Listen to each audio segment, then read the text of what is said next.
Okay, just wanted to cover off a few of the other features that they may not have seen, that you might want to show off. In the top right hand corner, you've got your little menu here, which has a few sections that probably need a little bit of explanation. So workspaces is a feature that comes from Moby Connect, which is sort of the driver behind Mapiddiction. And it allows the siloing of your project and your users. So you can have as many of these workspaces as you want, and each workspace can contain as many maps as you want, relatively speaking, and one user can have access to multiple workspaces. So essentially, if you're a particular company who has clients of your own and you want a workspace for each individual client, and then each client has their own maps, you can sort of segment it that way. So you just go in here and you go and select the workspace that you wanted, and then boom, all the maps from there would be loaded in. Now, one of the other things I wanted to show off is sort of just like a fully built a fully laid out wayfinding section. So I briefly showed this off before in the image map, but this was the sort of back end of one of the front end examples I showed off earlier, which is basically just a lot of the routes and some well thought out differences between route types. So if we look at, say, this section here, and I might just quickly change up the background type so it's a bit easier to see the colors here. You can see that these are obviously shared types. So if we look at this one here, for example, this is a walkable, a disabled, and a bike route. If we look at this yellow line, so you can if it's shared, it will just be a dashed line like this, but if it's like a solo one, this is a bike lane here, which is next to a shared path which is disabled and walkable. So all how we've done this section here, so this section is a shared bike path and walkable path, whereas this section that cuts through the sort of hill, rocky mountain area is just walkable. So when we get to the road section here, this is a shared path that includes disabled access as well, because it's a smooth asphalted section. So all of this goes in and feeds that AI engine, that when your front end is looking for those routes. So I'm at home and I want to go to the cafe, it basically can know what to do here. So this section, for example, if we look at this from the front end, what the users are seeing to what back end actually is happening in the back end. So this is the home icon here, and we've got a route coming out of that, which is a shared path here. This is all shared till we get to this section. And this is the only section here which is actually a staircase in reality. So instead of the shared path that we have pretty much everywhere else, which is a nice flat area, we've told the system that this is just a walkable path. So ultimately, if it needed to and it couldn't find an alternate path, it could use this as a suggestion for a disabled route, and we'd just let the user know that a segment of that isn't exactly handicap friendly. But when because we drew so many routes on this particular example here, if I wanted a disabled version of this, it knows, okay, well, we know there's a staircase here, so we're going to suggest you actually walk around this way, which goes along the side of the road, all flat path all the way.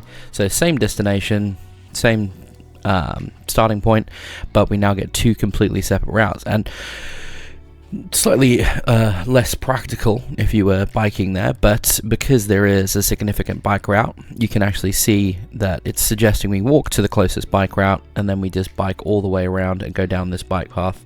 Now ultimately, this is probably not the most optimized, and this is where the AI engine comes in, because this is something I've used in testing and it's not really in use in the public. What will start to happen is, as more and more people use this, and more and more people select one of the alternate routes as a potential different option, it'll start to learn from that and might get smarter and smarter. So it might say bike to here and then walk to here, from here to here, rather than bike all the way around this particular section. And that's all just part of that that reinforced learning that the AI goes through. As your map gets used more and more, as all the maps get used more and more, it gets cleverer about how it weights particular routes and that sort of thing.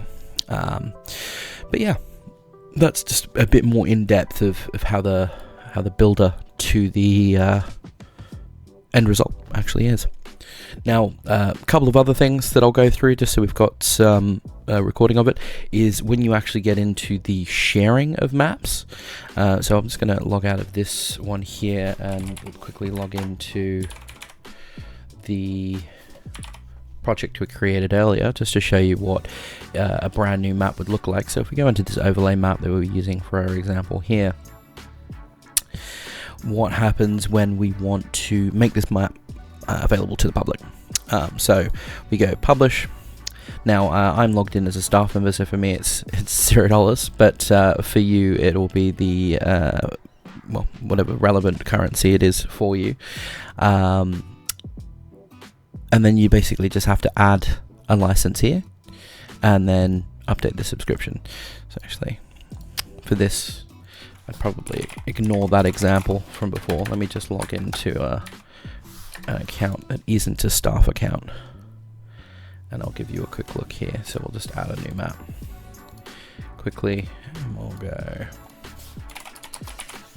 here, create.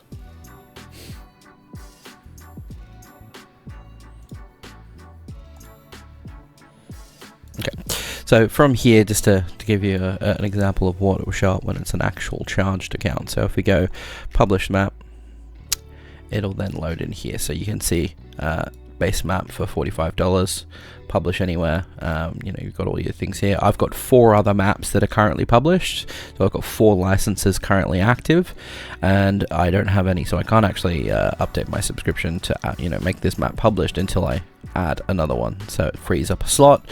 I can then update the subscription there, and then it will load. Because I've already got my card on file, it'll automatically charge and update to then publish this map. So when I go to the share option here, I can generate my my links in my embed code, and this will basically allow me to view this in a public view. So this link makes this, it's got a public token available in there as well, so it all the authorizations built in, but you can only generate these tokens once you've gone through that published process.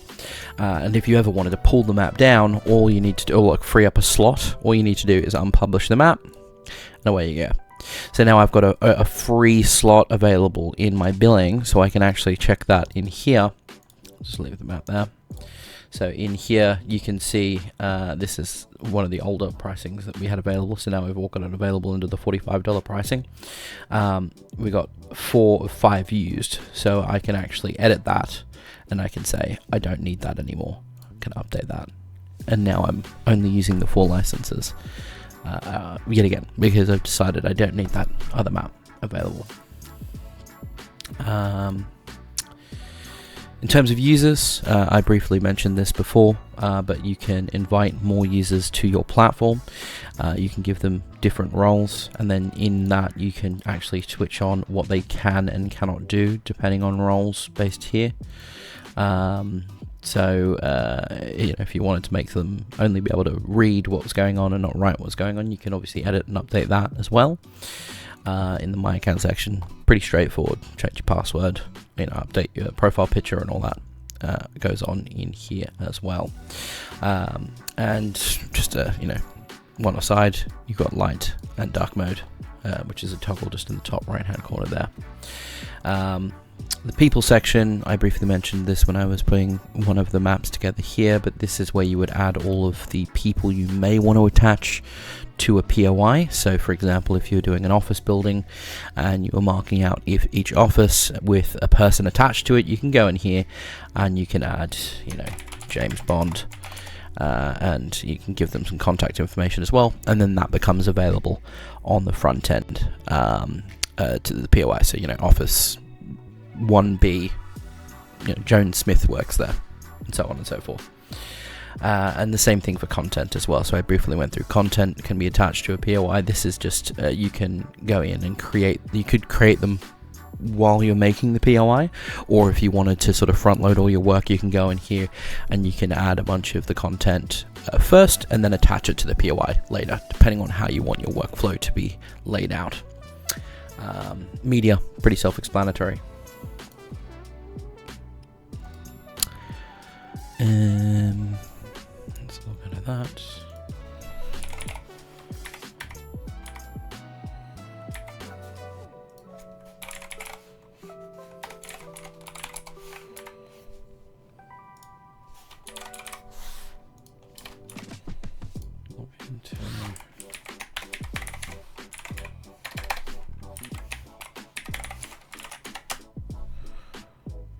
Okay, so in here, I'll just show you the media when there's less content in there, just so you can see it, how it's laid out. All available here. You can, classic media, organizational stuff, delete, upload, all that sort of stuff can all go on from here. And that pretty much covers the platform in its entirety. There's nothing really else that you need to worry about. I mean, this is what the subscription page looks like if you haven't actually added any subscriptions to your account. But that should pretty much cover everything that you need to know. So from that you can extrapolate.